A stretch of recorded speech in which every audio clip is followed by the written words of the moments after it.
That's what we asked you this week. What confuses you? What makes you think, why the hell do DJs do that? Or what genuinely confuses you about how to DJ nowadays? Whether it's silly, whether it's infuriating, whether it is frustrating, or whether it's just something that you're not sure about. You answered in your hundreds, nearly thousands. I think we had 800 and something replies to a very simple question in our community. What confuses you the most about DJing in 2025? And so we thought for our live lesson today here from the studios of Digital DJ Tips, the world's favorite DJ school, we would look into some of the big topics that you raised that confuse you about either DJing itself or other people's attitude to DJing and the way it's done. Often other DJs' attitude to DJing and the way it's done. If you're new to what we do here, we do this live because you get to take part. So here on my computer screen, I've got all your live comments and chat coming in across Facebook, YouTube and Twitch. But don't worry, if you're not watching live, you can still ask questions, you can still join in, you can still feedback, use the comments underneath. We're here 24/7. We will get back to you. We will talk to you about whatever you raise. So please do, take advantage of that. We love chatting this stuff with the world, not only with our students here at the school. So let's get started with our pain points. So we've assembled them all into our pain points and confusion document, which you can see here in our internal systems. And that means that I get to go through them and pick them apart one by one and help you, hopefully, whether you're a DJ or not, understand why DJs act this way, why people act this way towards DJs, and why things are the way they are. Let's start with number one. Unfortunately, we have to start with number one because we were scrupulously fair here. We put all of your 880 comments into our churner and we got the ones that you talked about the most, and right at the top of the pile. So I want you to say now what you think confuses people the most about DJing in 2025. Say it in your head or say it out loud. Say it. It's that. Unfortunately, it's still that. Yep. The sync button controversy. You would think that this would have died, wouldn't you? But it hasn't. The question is a simple one. Is the sync button cheating? For those that don't know, it's on everything from little controllers like this to big pro gear like this nowadays. It's not on record decks yet anyway. And it makes the beats line up so that you don't have to do it manually. So in the old days, you'd get one track playing on one turntable, one deck, you'd put your headphones in, you'd select the other deck, you'd listen to the other deck, and you'd get them lined up, you'd adjust the speeds, and when they were all right, you'd mix between them using the crossfader. That was, for a lot of people, what they were aiming at, right? If you could take your record collection and do that, you were a DJ in the old days. And then digital came along and hey, it wasn't very hard to get the digital technology to do that for you, right? So you were then free to do other things like scratch your bum or chat to people or have another sip of your drink, or God forbid, use some of the other amazing things on your DJ controller, which had all appeared in the meantime, like effects and loops and cue points and stems and all the other stuff that's been added to make your performances more fun. But no, for some people, you should still be sat there very carefully trying to match the beats up. And if you went wrong, you weren't a DJ. That's one side of the debate. The other side of the debate is, look, DJing is a skill like playing an instrument. You wouldn't press a button to play the instrument for you, would you? So how come DJs get away with pressing a button to get the DJing bit done for them? But that misunderstands what DJing is. DJing is playing the right song for the people in front of you right now and then doing it again and again and again and again. Hopefully with a bit of flair, hopefully with a bit of energy and enthusiasm, but ultimately it ain't rocket science, folks. And if a computer can do something really quickly, then why not let the computer do that? It's up to you what you do next in order to take advantage of the time you've saved by having the computer do that simple thing for you. I think one of the things about the sync button is that if you don't understand what it's doing, and therefore if it doesn't do the job properly because it hasn't analysed the songs right, or they're difficult songs or whatever, and you don't know how to correct that, well, quite rightfully, you're going to get lambasted because you need to be at a level of competency where you can do it manually if you have to, right? And so I think this is where, in all truth, without taking sides, this is where there is an element of truth in getting it right. Because if you don't know how to at least functionally move from one track to another without really upsetting the dance floor, by using the most simple of equipment. And I would say, you know, if you can do it on turntables, great, but certainly if you can turn off all the auto features, if you don't know how to do that, you're going to come unstuck at some point. So what we teach our students here at the school is, look, little and often, keep trying to do it without any aids, keep trying to do it without the buttons, keep trying to do it the most simple way. But the rest of the time, carry on enjoying your music, carry on finding the right song to play next, carry on enjoying all the features of your digital gear. And then every now and then come back to it and practice again so that you've got the confidence. And it's more for you as a DJ as much for everyone else. Because if you're confident, if something goes wrong with the automation and the amazing tools that digital DJ software gives you, if you're confident you can cope without those tools, should you have to, well, hey, you're going to be in a better position. You're going to feel more comfortable and you're going to feel less of an imposter, right? Works both ways. DJs like to feel that they can do it the old way as well as the new way, but it's certainly not the most important thing anymore. So as long as someone is making good track selections, what's the harm, was the comment from one of our students. And another comment was, why did DJs gatekeep technology that literally just helps? Because DJs are insecure mofos. They just are. They just don't want anyone else doing what they do. They'd rather bring the drawbridge down behind them, some of them, and then keep everyone else out. It's just human nature, maybe. Anyway, that is our first pain point, the sync button controversy. Hey, we got started on a hot topic, didn't we, right at the very beginning? Loads of you, of course, giving your views on this. It's like the Mac versus PC debate. So I will get to some of those later on if I've got time, just one or two for now. I think if the DJ and performer is actually playing something as well, so doing something else, so you're mentioning, for instance, finger drumming or playing a hybrid set or something, then there's no issue using sync. So yeah, that's from DJ Kelpie. That's a good point there. You know, sync will help you to sync up other things that we never used to be able to do, like instruments. I was just reviewing a forthcoming, very exciting little musical instrument before I came live today, which will be revealed soon. And look, things like this Pioneer DJ V10 mixer here, it's got a MIDI clock in it. You can sync this up, literally sync it, so that the BPM that's going on in here is being fed through to your drum machine or your sequencer or your synth or whatever. That wouldn't have been possible back in the day because you can't manually beat mix. Well, you can, but it would just be so much hard work. So yeah, I completely agree with you. Thank you for sharing that comment there. The issue with sync, says the Ruckus, is even more confusing in 2025. Yes, it was controversial. Yes, it was polarizing. And yes, it was triggering in the beginning and for years after. But it was mostly from older DJs. Yeah, you know, as older DJs are retiring and hanging up the headphones, there is less of it around. But interestingly, people do want to know the old ways. We joke, some of us older DJs, that, you know, for us, it was vinyl and then CDJs and then laptops. And hey, now you can do it on a phone. And for a lot of people nowadays, it's, hey, look, you can DJ on your phone. But I want to learn how to use a laptop and a controller. And then I want to learn how to use, you know, the proper CDJs. And then finally, I might even give it a go on vinyl. They're kind of going backwards. But that's good because it shows you care about the culture and it shows that you want to, as I said, arm yourself for whatever is coming. Right, there's our first one. Got loads to get through. The next one. Why do DJs pre-record their sets? And at what point does preparation become deception? This is a great question.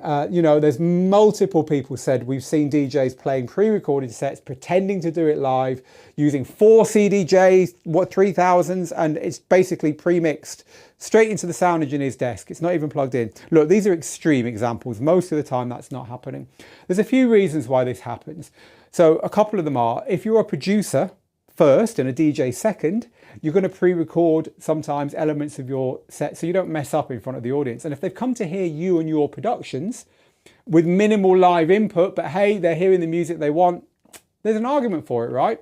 Also on the very biggest festival stages, to get the pyrotechnics and to get the visuals and to get everything lined up for the show you want to put on. I remember David Guetta at the Olympics or the World Cup or something, you know, it was all pre-recorded, but hey, honestly, who cares? You're not there to see a DJ beat mixing 2 songs, right? You're there for the spectacle. So in that case, look, if that DJ has spent some time putting that set together and they're going to stand there and convey some energy to the crowd while everything else is going on, I don't see a big problem with it. I do see a problem with it if DJs, again, can't do it live and there's no reason not to have sections maybe pre-recorded and pre-mixed and so on. DJs have always had mega mixes. DJs have always had bits that they don't do. Back in the day, you used to be able to buy albums which had like 10 songs on one side that would play for 20 minutes, and it would just be a mix of those 10 songs. And DJs would often play those for whatever reason. There weren't many people in, they wanted to go to the bathroom, they just wanted to, quick mix back in the days where we were using records and quick mixing was a little bit harder, whatever. It was part of the show, but DJs could also do it without that if they wanted to or had to. So pre-recorded sets versus live mixing. One of the DJs out there who some people absolutely adore, some people say, well, you just leave it all alone, but no one is debating whether or not it's being done live, is of course our very own James Hype, who does use his CDJs, does use his sampler, and he has a light show and all that stuff, but it's all done live. Laid Back Luke as well, another one of our tutors, who we've got a podcast episode coming up with soon actually, so look out for that. Same thing, Luke is always about, Luke is like, I don't want to be perfect, I want to be authentic and genuine, I want to be doing it. And I want to be choosing every second what's coming up next and what I'm going to do next. Luke's got a great line. He says, if you go and see athletics, you want to see athletes. If you go and see a DJ, you want to see a DJ. You don't want to see someone pretending to be a DJ. And he says to me, when producers sometimes say to him, I've learned to DJ this year. He says, well, if I'd learned to produce this year, would you think anything I did would be any good? And they'd be like, no. And he's like, well, how come you're thinking I'm going to say, oh, great, you're now a DJ if you've only been doing it for a year?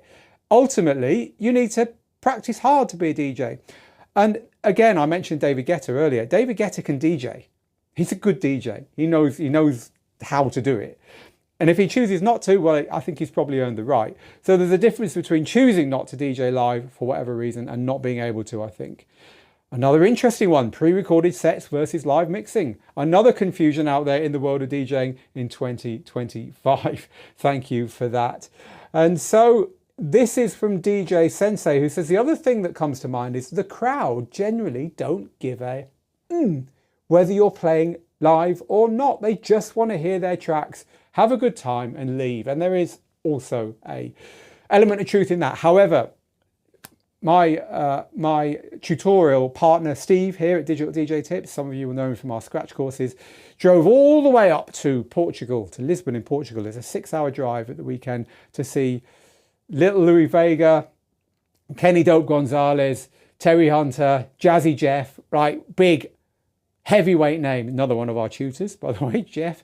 Big heavyweight names in the world of DJing, playing to a crowd of about 500 people on a beach with a Function One sound system and smashing out house music the way it should be done.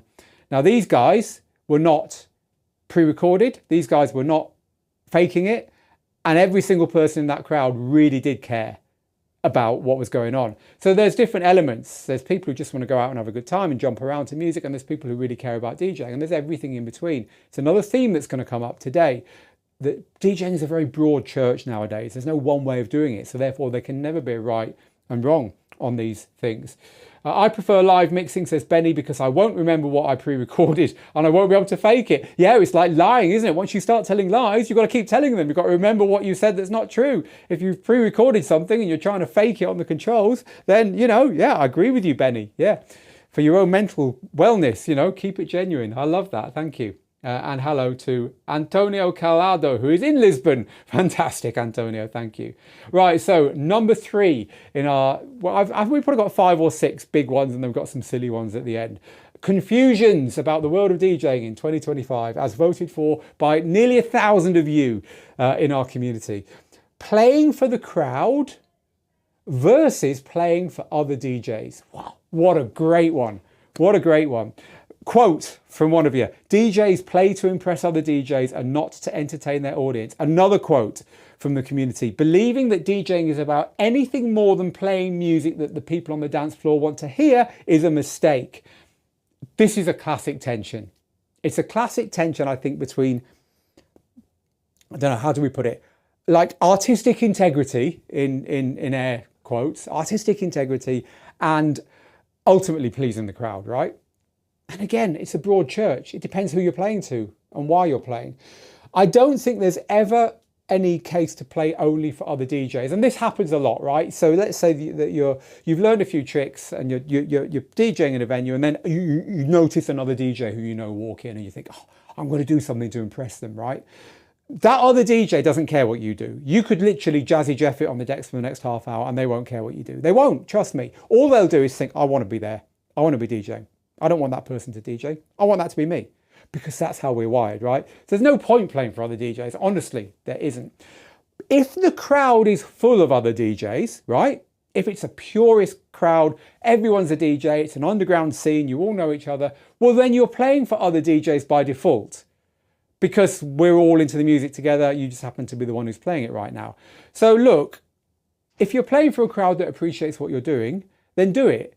But if you're not, then what's the point, right? I think this is the key thing here. It always comes down to who you're playing for and what they want, because ultimately, some people say, oh, I wish I was a pro DJ where I could, you know, show off and play the music I love and not have to play to the crowd. Trust me, every pro DJ who is known to the world, who tours the world, who's got records out there and stuff, they care as much about what the crowd think about what they're playing as you do. They do, trust me. I've worked with so many of them over the years. They really, really do. And they don't last very long if they don't.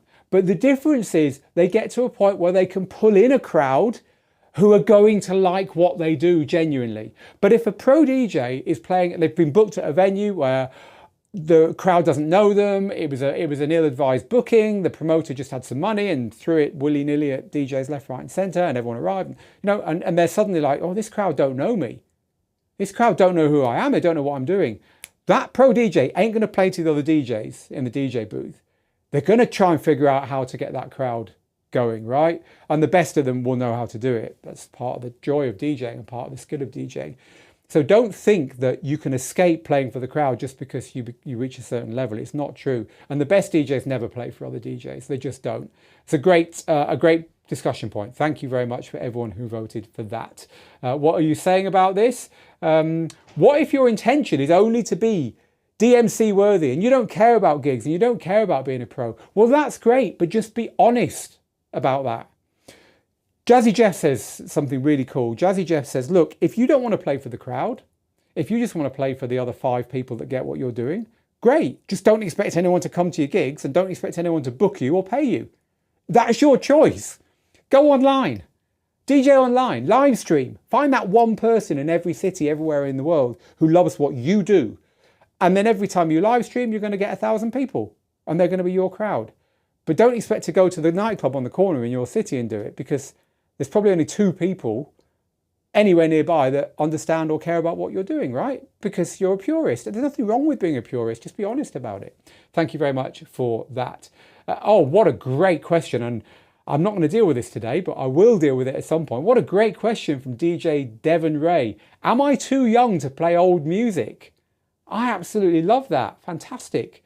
I'll come back to that one at some point soon. Thank you for that. See, being live is great. We get all kinds of stuff we're not expecting. Thank you, DJ Devon Ray. So playing for the crowd versus playing for other DJs. I think we're going to come down on the side of playing for the crowd there for certain. The next one, this is such a classic, comes up again and again and again. The request dilemma. Requests. You can't escape them and you can't kill the people asking for them. Seriously, though, do you take requests or not? Such a classic. And the real answer here is, what kind of DJing are you doing and what kind of DJ are you? Because if you're playing as an artist, if you're playing in a venue where they've booked people like you to play the music that you play because everyone knows you, you know, you're not going to ask Beyonce to play a song when you go and see a Beyonce gig, because you know what you're going to get. You're not going to ask any big DJ for exactly the same reasons to play a song when you go and see them, because they're going to play what they've chosen to play because you've come to see them. That's one end of the spectrum. Way down the other end, you're DJing at a wedding and the uncle of the bride would love to hear a song. Do you play it? You make the decision, but there's going to be far more of a call for you to listen very carefully to requests at that wedding, especially when they're from relatives of the people getting married, and to try and weave them in, right? And everything in between. Requests are never either terrible or good, or at least if you take all the requests you get You can't say, oh no, I never play requests, they're all rubbish. Or, yeah, I play everything. If you play everything, you're a jukebox. If you never play anything, well, depending on the kind of gigs you play, you ain't going to last very long. Requests can be really useful when you're struggling with a crowd. I always say with requests, right, there's this kind of line between people you're going to listen to and people you're not. If people are dancing and then you get, hey, would you play this? Or would you play that? From those people, it's very different to the, you know, to cliche it, the grubby teenagers in the corner in the heavy metal t-shirts who've been kind of like side-eyeing you all night, and then someone comes over and asks for a Led Zepp B-side, right?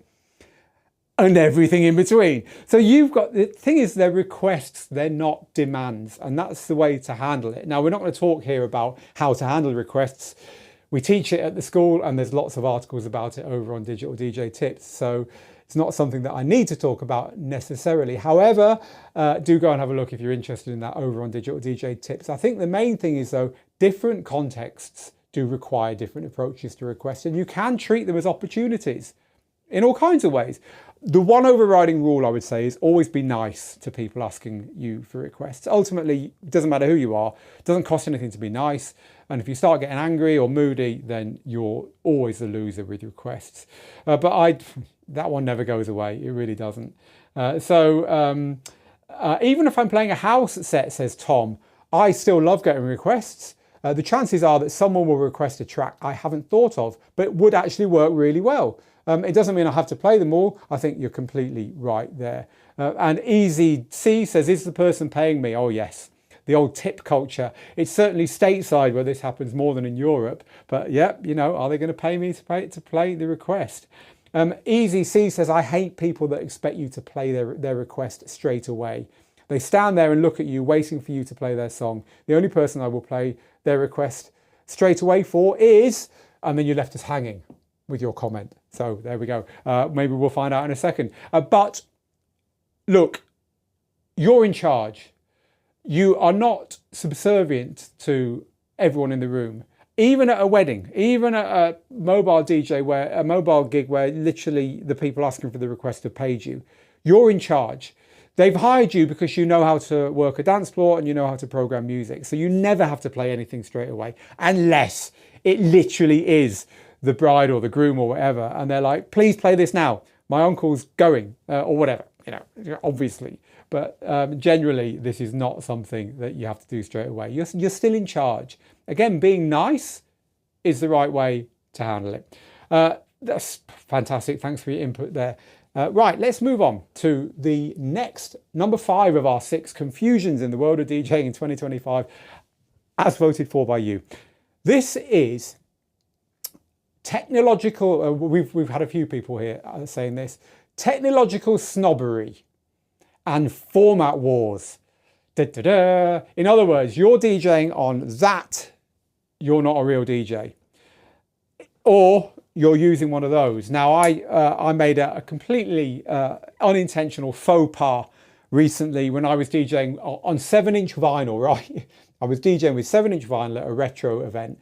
And I said, you know, it'd be nice to have, and this event's been on a couple of times, it'd be nice to have this, you know, this format, this 7 inches, because it's a retro event. Everything about the event is deliberately, it was literally called Back to the Classics, right? So it's retro, Back to the Future, styling and everything. So I said, hey, it'd be great to play on 7 inches, unlike, you know, playing on laptop, which is not very retro. And the DJ friend of mine who played the year before said, like, hey, Phil, I don't play on a laptop. And look, that wasn't the point I was making, and I cleared it up with him. But it's an example of the format wars. I'm saying, look, let's just play on 7 inches like they used to back in the day, right? I'm taking a side there. And vinyl purists and digital DJs, I remember back in the day, these, again, I was talking to Laid Back Luke about this, one of our tutors. And Luke said he was one of the first DJs in Holland to play on CDJs. And everyone was like, are you mad? It's going to kill DJing. And of course, it wasn't long before everyone was using CDJs. So look, it's always existed. Laptop DJs have always got it in the neck. They really have. And it's more or less accepted now, especially because DVS and scratch DJing is, you need a laptop, right? All scratch DJs, and let's face it, you can't fake scratching. They're using laptops. That really helped with the whole laptop DJing thing. But you also hear things like, Pioneer DJ killed the art of DJing. It just did. Technology is always going to happen, right? So it doesn't matter whether, in your view, DJing has been killed by technology or not. It's going to happen. So the question is, how do we deal with it? And I think the way we deal with it is accepting that, yes, technology happens and yes, it changes DJing. A lot of the quick mixing styles now. So I was chatting to Mojax recently, who was saying, you know, I was against stems at the beginning. Now I literally use stems in pretty much every transition.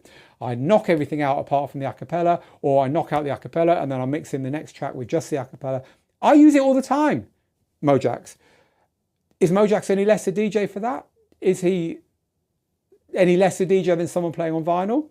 I was chatting to someone about it recently who said, look, in the old days of vinyl, really, you mixed a tune in and then you waited till the next tune and then you mixed that one in and you did it again and again. You weren't actually doing very much. Now we have a chance to do so much.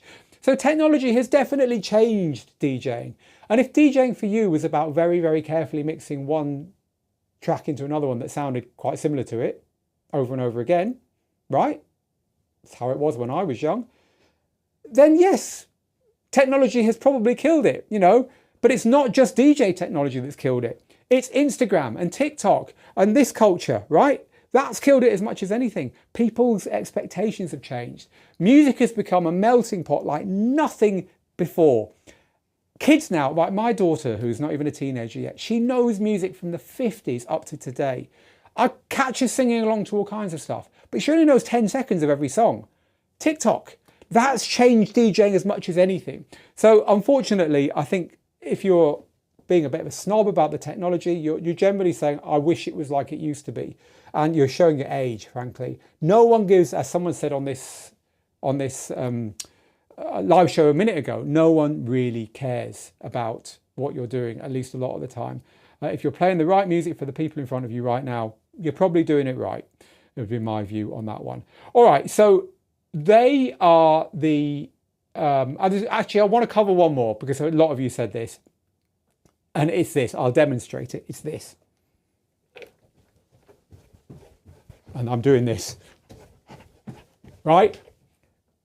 It's unnecessary knob twiddling versus focusing on the music. Why can't the DJ just get out of the way and let the music do the talking, compared to nowadays when DJs have to be the center of attention? It is generally what people say. When did the DJing start becoming the purpose rather than the music? Again, right?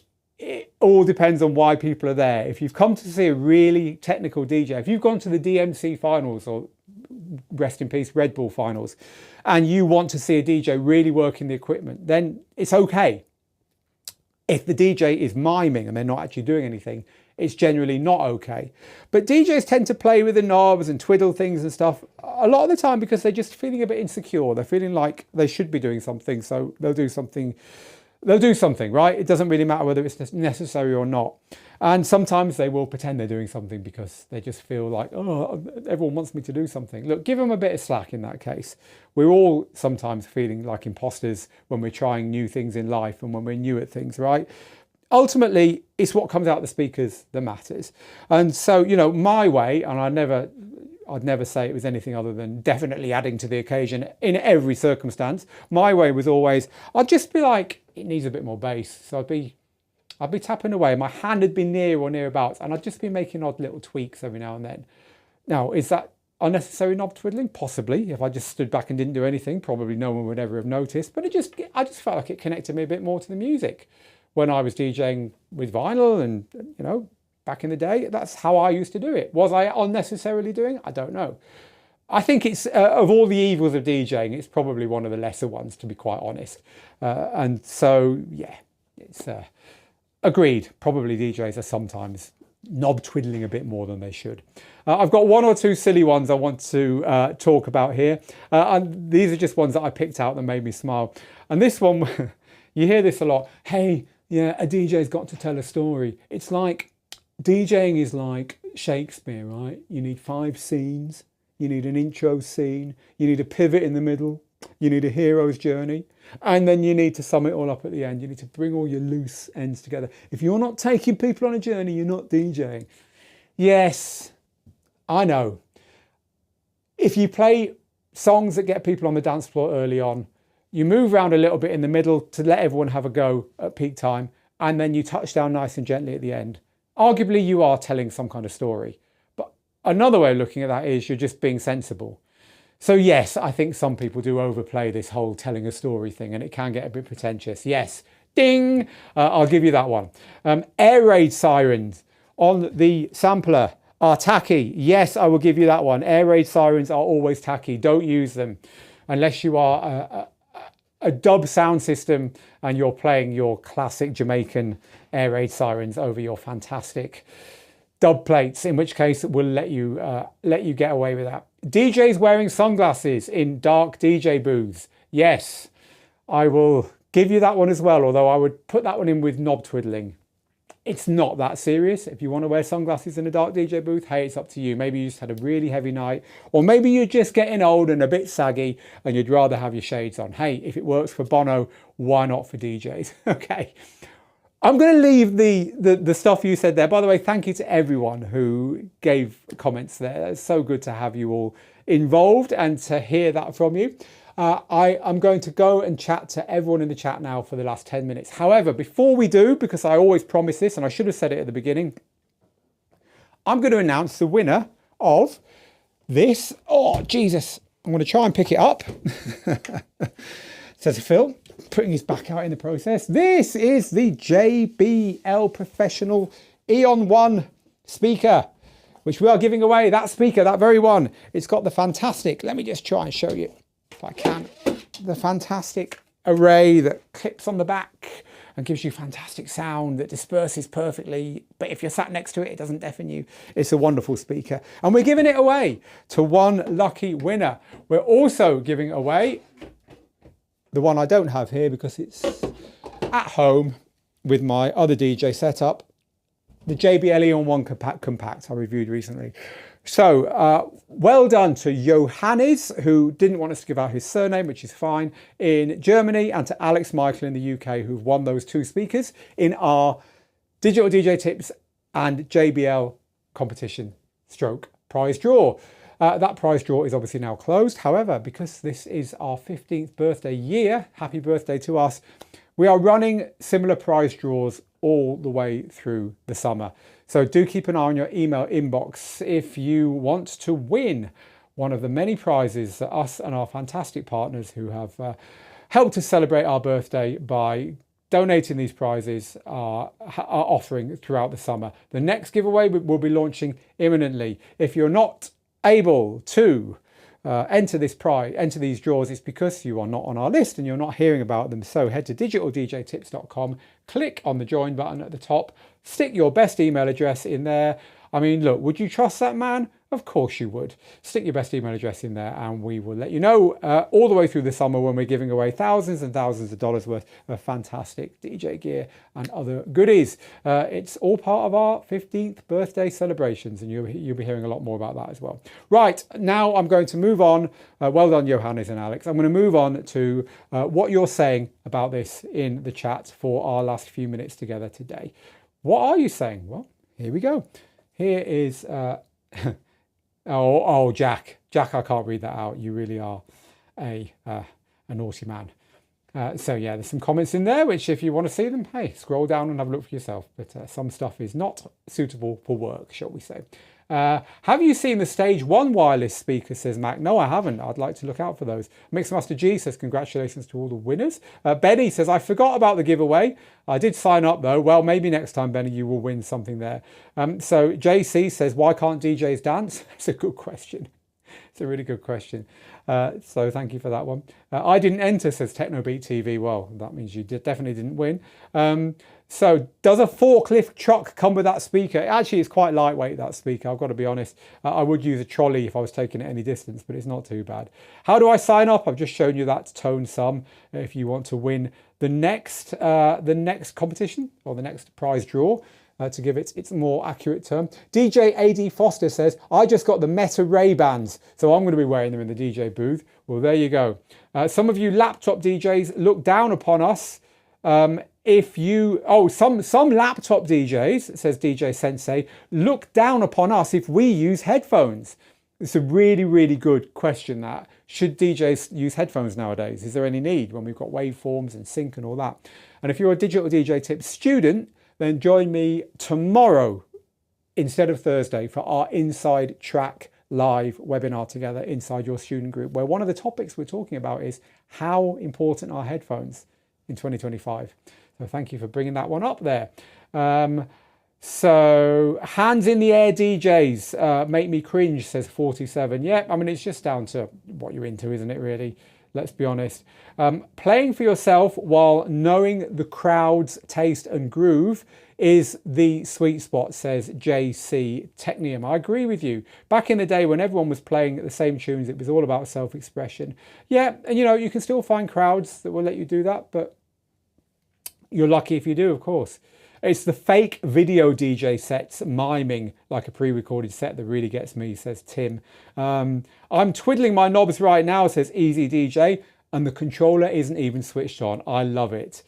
DJs aren't DJs anymore in the traditional sense. They are producers who have had to learn to DJ to earn income. Yes, some are, for sure. Cosmic Baggy, thank you for that, but not all of them. So the one thing I miss about vinyl DJing, this is going to be our last comment today, says Tom, is the exclusivity of the music that you have to that you had to crate dig to find.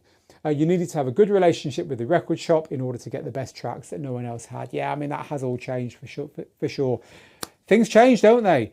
And with that, I'm going to leave it for this week. Thank you very much to everyone who's been here live and who watches the recording. Again, you can comment underneath, but thank you to the nearly 1,000 people who answered our call for what confuses you the most about DJs and DJing in 2025 and gave us the material for this fantastic live stream. I've thoroughly enjoyed it. Meanwhile, for me, Phil in the studio, get good, get out there, make the moments, and until the next one, bye-bye for now.